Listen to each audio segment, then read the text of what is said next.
বন্ধুরা, আজ সে খুব সৌভাগ্যশালী হবে যে 2 মিনিট বার করে একবার শুনবেন এই পুত্রদা একাদশীর ব্রত মাহাত্ম্য কথা। হ্যাঁ বন্ধুরা, এই একাদশী ব্রত মাহাত্ম্য কথা শ্রবণ করার ফলে আপনার জীবনে শুভ শক্তি প্রবেশ করবে, আপনার স্বামী সন্তানের মঙ্গল হবে এবং ভগবান বিষ্ণুদেবের কৃপায় আপনারা সারা জীবন রাজার হালে থাকবেন।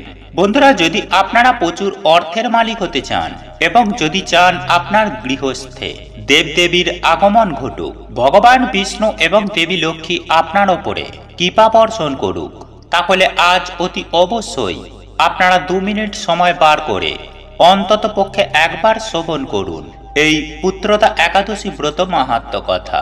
দেখুন বন্ধুরা, শাস্ত্র মতে এই একাদশী তিথি বিশেষ ভূমিকা পালন করে থাকে। যদি আপনারা একাদশীর দিন আমিষ খাবার খেয়ে থাকেন বা আপনি যদি শাস্ত্র বিরুদ্ধ কাজ করেন, তাহলে আপনার জীবনে তথা আপনার পরিবারে নেগেটিভ এনার্জি বৃদ্ধি পাবে। শুধু তাই নয় বন্ধুরা, শাস্ত্র বিরুদ্ধে কাজ করলে আপনাদের জীবন ছারখার হয়ে যাবে। তাই আজ আমি আমার এই ভিডিওর মাধ্যমে আপনাদের জানিয়ে দেব যে পুত্রদা একাদশী ব্রত মাহাত্ম্য কথা। তবে এই ব্রত মাহাত্ম্য কথা শ্রবণ করার আগে আপনারা যদি চান আপনাদের জীবনে সুখ শান্তি বজায় থাকুক, যদি আপনারা চান কোনো ধনী ব্যক্তি হতে, তাহলে এই একাদশী ব্রত কথা শ্রবণ করতে করতে কখনোই ছেড়ে দেবেন না। হ্যাঁ বন্ধুরা, আপনারা একেবারে ঠিকই শুনেছেন, কারণ এই পুত্রদা একাদশী ব্রত মাহাত্ম্য কথা শ্রবণ করতে করতে কখনোই ছেড়ে দিতে নেই। আপনি যে মাহাত্ম্য কথাই শ্রবণ করুন না কেন, তা সম্পূর্ণ শ্রবণ করার চেষ্টা করুন, তাহলে আপনারা এই একাদশী ব্রত মাহাত্ম্য কথার শ্রবণ করার সম্পূর্ণ সুফল আপনারা পাবেন। চলুন এইবার মূল আলোচনায় প্রবেশ করা যাক। তবে মূল আলোচনায় প্রবেশ করার আগে আপনারা যদি ভগবান বিষ্ণু ও মাতা লক্ষ্মীর আশীর্বাদ ও কৃপা পেতে চান, তাহলে জয় ভগবান বিষ্ণুদেবের জয়, জয় মাতা লক্ষ্মীর জয় লিখে কমেন্ট অবশ্যই করবে। বন্ধুরা চলুন এইবার জেনে নেওয়া যাক যে পবিত্র পুত্রদা একাদশী ব্রত মাহাত্ম্য কথা। বন্ধুরা, একদিন মহারাজ যুধিষ্ঠির বললেন, হে কৃষ্ণ, পৌষ মাসের শুক্লপক্ষের একাদশীর নাম কি? বিধি বা কি? কোন দেবতা ওই দিনে পূজিত হন এবং আপনি কার প্রতি সন্তুষ্ট হয়ে সেই ব্রত ফল প্রদান করেছিলেন? কৃপা করে আমাকে সবিস্তারে তা বলুন। যুধিষ্ঠির মহারাজের প্রশ্নের উত্তরে স্বয়ং পরমেশ্বর ভগবান শ্রীকৃষ্ণ বললেন, হে মহারাজ, এই একাদশী পুত্রদা নামে প্রসিদ্ধ, সর্বপাপ বিনাশিনী। এই একাদশীর অধিষ্ঠাতা দেবতা হলেন সিদ্ধিদাতা নারায়ণ। ত্রিলোকে এর মতো শ্রেষ্ঠ ব্রত নেই। এই ব্রতকারীকে নারায়ণ বিধান ও যশোদ্ধি করে তোলেন। এখন আমার কাছ থেকে এই ব্রতের মাহাত্ম্য শ্রবণ করো। ভদ্রাবতী পুরীতে সুখেতুমান নামে এক রাজা ছিলেন। তার রানীর নাম ছিল সেব্বা। রাজ দম্পতি বেশ সুখে দিন যাপন করছিলেন। বংশ রক্ষার জন্য বহুদিন ধরে ধর্ম কর্মের অনুষ্ঠান করেও যখন পুত্র লাভ হলো না, তখন রাজা দুশ্চিন্তায় কাতর হয়ে পড়লেন। তাই সকল ঐশ্বর্যবান হয়ে পুত্রহীন রাজার মনে কোনো সুখ ছিল না। তিনি ভাবতেন, পুত্রহীনের জন্ম বৃথা ও গৃহশূন্য। পিতৃদেব মনুষ্য লোকের কাছে যে ঋণ শাস্ত্রে উল্লেখ আছে, তা পুত্র বিনা পরিশোধ হয় না। পুত্রবান জনের এই জগতে যশ লাভ ও উত্তম গতি লাভ হয় এবং তাদের আয়ু, আরোগ্য, ধন সম্পত্তি প্রভৃতি বিদ্যমান থাকে। নানা দুশ্চিন্তাগ্রস্ত রাজা আত্মহত্যা করবেন বলে স্থির করলেন, কিন্তু পরে বিচার করে দেখলেন আত্মহত্যা মহাপাপ। এর ফলে কেবল দেহের বিনাশ মাত্র হবে, কিন্তু আমার পুত্রহীনতা তো দূর হবে না। তারপর একদিন রাজা নিবিড় বনে গমন করলেন। বন ভ্রমণ করতে করতে দ্বীপ্রহরে অতিক্রান্ত হলে রাজা ক্ষুধা ও তৃষ্ণায় অত্যন্ত কাতর হলেন। এদিক ওদিক জলাদির অনুসন্ধান করতে লাগলেন। তিনি চক্রবাক, রাজহংস এবং নানা রকম মাছে পরিপূর্ণ একটি মনোরম সরোবর দেখতে পেলেন।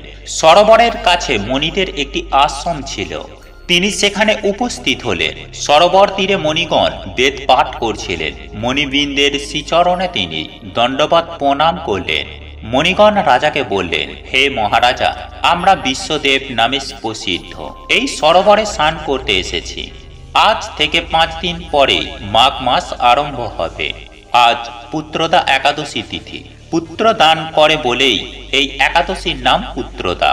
রাজা বললেন, হে মণিবৃন্দ, আমি অপুত্রক, তাই পুত্র কামনায় অধীর হয়ে পড়েছি।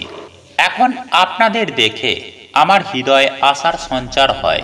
এ দুর্ভাগা পুত্রহীনের প্রতি অনুগ্রহ করে একটি পুত্র প্রদান করুন। মণিগণ বললেন, হে মহারাজ, আজ সেই পুত্রদা একাদশী তিথি, তাই এখনই আপনি এই ব্রত পালন করুন। ভগবান শ্রীকেশবের অনুগ্রহে অবশ্যই আপনার পুত্র লাভ হবে।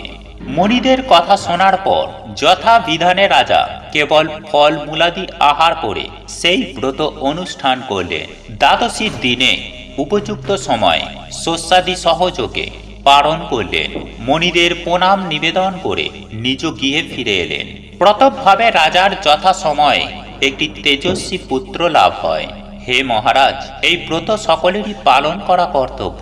মানব কল্যাণ কামনায় আপনার কাছে আমি এই ব্রত কথা বর্ণনা করলাম। নিষ্ঠা সহকারে যারা এই পুত্রাদি একাদশী ব্রত পালন করবে এবং এই ব্রত মাহাত্ম্য কথা শ্রবণ করবে, তারা পুত নামক নরক থেকে পরিত্রাণ লাভ করবে। আর এই ব্রত কথা শ্রবণ কীর্তনে অগ্নিষ্টম যজ্ঞের ফল পাওয়া যায়। ব্রহ্মাণ্ড পুরাণে এই ব্রত মাহাত্ম্য বর্ণনা করা হয়েছে। বন্ধুরা, হিন্দু ধর্মে একাদশী তিথির একটি বিশেষ গুরুত্ব রয়েছে। তাই বছরের সমস্ত একাদশী তিথিতেই ভগবান বিষ্ণুর পুজো আরাধনা করা হয়ে থাকে। তাই এই দিনটিতে নিষ্ঠাভাবে ভক্তরা ভগবান বিষ্ণুর পুজো আরাধনা করে থাকেন। বন্ধুরা, বছরে মোট 24টি একাদশী তিথি থাকে। তার মধ্যে পৌষ মাসের একাদশী তিথিতে পুত্রদা একাদশী তিথি পালন করা হয়ে থাকে। ঘুমাতে যাওয়ার আগে আপনার রান্নাঘরে আটা রাখার স্থানে বা আটার পাত্রে রেখে দিন এই একটি জিনিস, আর সকালে উঠেই দেখুন চমৎকার। হ্যাঁ বন্ধুরা, আপনারা মনে মনে যা সংকল্প করে রাখবেন তাই হবে। আপনারা যদি গাড়ি চান গাড়ি পাবেন, বাড়ি চাইলে বাড়ি পাবেন। আপনারা যদি প্রচুর অর্থের মালিক হতে চান তাও হবে। এই উপায় বা ক্রিয়াটি একবার বিশ্বাসের সাথে করার ফলে। হ্যাঁ বন্ধুরা, আজ আমি আমার এই ভিডিওর মাধ্যমে এমন একটি বিশেষ জিনিসের কথা বলবো যেটি আমাদের অতি পরিচিত, কিন্তু আমরা অনেকেই সেটি সঠিকভাবে ব্যবহার করতে জানি না। আর এই জিনিসটির ওপর প্রত্যেকের বাড়ির সুখ সমৃদ্ধি নির্ভর করে। বন্ধুরা, সব থেকে বড় কথা হলো এই জিনিসটি কেনার জন্য আপনাকে কোনো অর্থ ব্যয় করতে হবে না। আপনি একেবারে বিনামূল্যে এই উপায় বা ক্রিয়াটি করতে পারেন। হ্যাঁ বন্ধুরা, এই জিনিসটির ওপর বাড়ির পজিটিভ শক্তি নির্ভর করে। বিনামূল্যে ভক্তি সহকারে সঠিকভাবে করতে পারেন, তাহলে মা লক্ষ্মী আপনার ওপর খুবই প্রসন্না হবেন। বন্ধুরা, সেই সঙ্গে আপনি মা লক্ষ্মীর আশীর্বাদ পাবেন। তার সাথে সাথে অন্নের দেবী মাতা অন্নপূর্ণারও কৃপা ধন্য হতে পারবেন। ফলে আপনাদের জীবনে যেমন কোনো প্রকার আর অন্নের অভাব থাকবে না, ঠিক তেমনি টাকা পয়সার অভাবও আপনাকে আর স্পর্শ করতে পারবে না। আপনার সমস্ত কামনা বাসনা পূরণ হবে সমস্ত দেবদেবীর আশীর্বাদে। আর এই জিনিসটি যদি রান্নাঘর অর্থাৎ স্বয়ং ব্রহ্মার যেখানে স্থান, সেই রান্নাঘরে আটার মধ্যে আপনারা যদি রেখে দিতে পারেন এই জিনিস, তাহলে আপনার বাড়িতে আর কোনো প্রকার নেগেটিভ শক্তি প্রবেশ করতে পারবে না। হ্যাঁ বন্ধুরা, এই কাজটি একবার করেই দেখুন, সুফল আপনার মিলবেই মিলবে। বন্ধুরা, আপনারা যদি দীর্ঘদিন ধরে ঋণে জর্জরিত অবস্থায় থাকেন, তাহলে বন্ধুরা এই টোটকাটি একান্তই আপনার জন্য।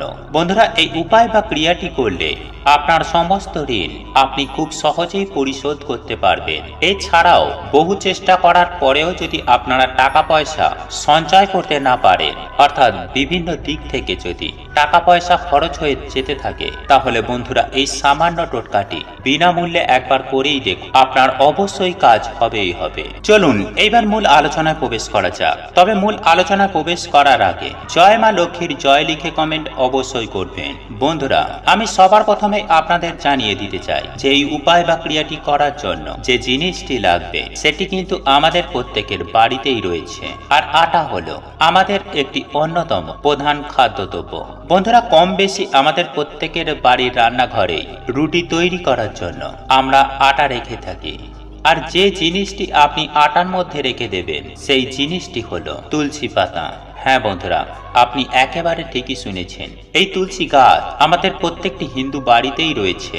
আর এই গাছের মধ্যে ৩৩ কোটি দেবদেবীর বাস, আর এটা আমাদের প্রত্যেকেরই জানা। বন্ধুরা, এই তুলসী গাছে স্বয়ং বিষ্ণু অবস্থান করে এবং মা লক্ষ্মী ও তুলসী দেবীও সেখানে বিরাজমান থাকে। আর আপনি যদি সামান্য একটি তুলসী পাতা আপনি ঠিক এইভাবে আপনি যদি আটা রাখা স্থানে রেখে দিতে পারেন, তাহলে দেখবেন আপনার সমস্ত ইচ্ছা রাতারাতি পূরণ হচ্ছে। সেই সঙ্গে মা লক্ষ্মী আপনার ওপরে এতটাই প্রসন্ন হবেন যে আপনার বাড়িতে চিরস্থায়ী হবেন। বন্ধুরা, আমরা প্রত্যেকেই জানি যে মা লক্ষ্মী অত্যন্ত চঞ্চলা, কিন্তু আজকের এই উপায় বা ক্রিয়াটি করলে মা লক্ষ্মী আপনার গৃহে স্থিত হবে এবং তার আশীর্বাদে আপনার বাড়িতে অর্থের আগমন হবে দেখার মতো। বন্ধুরা, এই উপায় বা ক্রিয়াটি করার জন্য আপনাকে যেটা করতে হবে সেটি হলো সন্ধ্যা বেলায়, অর্থাৎ আপনার যখন সন্ধ্যা আরতি হয়ে যাবে সেই অবস্থায় শুদ্ধ বস্ত্র পরিধান করে, আর আপনাকে কিন্তু সূর্য ডোবার আগেই সংগ্রহ করে রাখতে হবে 3টি নিখুঁত তুলসী পাতা। হ্যাঁ বন্ধুরা, এই তুলসী পাতাগুলো নেয়ার ক্ষেত্রে একটু দেখে নেবেন যেন তুলসী পাতাগুলো কোনোভাবে ছেঁড়া বা ফুটো না থেকে থাকে। তাই নিখুঁত 3টি তুলসী পাতা আপনি সূর্য ডোবার আগেই শুদ্ধ বস্ত্র পরিধান করে তুলে রাখবেন। তারপর বাড়িতে সন্ধ্যা দেওয়া হয়ে গেলে আপনি সেই 3টি তুলসী পাতাগুলিকে